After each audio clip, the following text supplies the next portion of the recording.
আসসালামু আলাইকুম।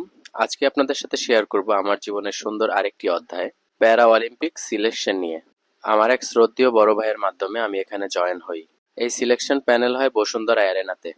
ওয়েদারের জন্য সিলেকশন প্যানেল ইনডোরে নেওয়া হয়। এখানে সবাই যে যার মতো প্র্যাকটিস করতেছে, একটু পরেই সিলেকশন প্যানেল শুরু হবে। তাই সবাই নিজেকে শ্যাডো করে নিচ্ছে এখানে। জামিনুর ভাইয়ের সাপোর্টের জন্য আমি এই পর্যন্ত আসতে পারি। এখানে সবার মেডিকেল চেক আপ হবে, আর আমাদের স্যার সবার সাথে মত বিনিময় করছে। মেডিকেল টিম সবাইকে এক এক করে বাছাই করছে। পরিবেশটা আমার কাছে এখানে একেবারেই নতুন। আমি আগে পরে এখানে কখনো আসতে পারিনি। বড় ভাইয়ের কল্যাণে আমি এই পর্যন্ত আসতে পারি।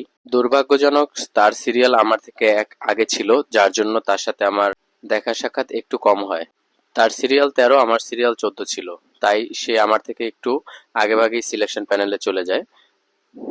এখানে টিভি চ্যানেলের মধ্যে চ্যানেল আই এবং সময় টিভি আমাদের সাথে ছিল। প্রথম দিন তামিম ভাই আসছিল, কিন্তু আমি তখন যেতে পারিনি। দ্বিতীয় দিন আজকে মুশফিক ভাই আসবে, তার জন্য আমরা ওয়েট করতেছি এখানে। সিলেকশন প্যানেলে একা যাওয়ার কারণে ভিডিও করা সম্ভব হয়নি, কারণ আমার ক্যামেরা ধরার মতো কেউ ছিল না। যতটুকু পেরেছি নিজে কভার করলাম। ইনডোরের পরিবেশটা ছিল খুবই অসাধারণ। বসুন্ধরাকে ধন্যবাদ দিতেই হয়, তারা আমাদের জন্য এত সুন্দর একটা পরিবেশ ব্যবস্থাপনা করে রেখেছে। মুশফিক ভাইয়ের আসার সময় হয়ে যায়। সিলেকশনের শেষে মুশফিক ভাই চলে আসে এখানে। সে আসার পরে সবার মুখে আনন্দ। মুশফিক ভাই এখানে আমাদের সবাইকে কথা দেয় এই প্যারা অলিম্পিককে আরো উন্নতির দিকে নিয়ে যাওয়ার জন্য সে কাজ করে যাবে, এবং আমাদেরকে আকরাম স্যারের সাথে ভিডিও কলে কনফারেন্সে কথা বলানো হয়। এত সুন্দর একটা পরিবেশে আমাকে সুযোগ করে দেওয়ার জন্য আমি জামিনুর ভাইকে ধন্যবাদ দেই। আসলে ধন্যবাদ না, তাকে ধন্যবাদ দিয়ে আমি ছোট করব না, সে আমার ভাইয়ের মতো। আমি আশাবাদী জামিনুর ভাইকে আমি সবসময় কাছে পাবো।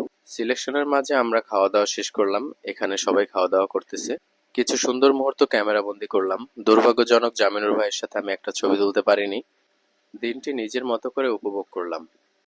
এখানে মুশফিক ভাই আমাকে কিছু বল করলো, তারও কিছু ছবি তুলে রাখলাম।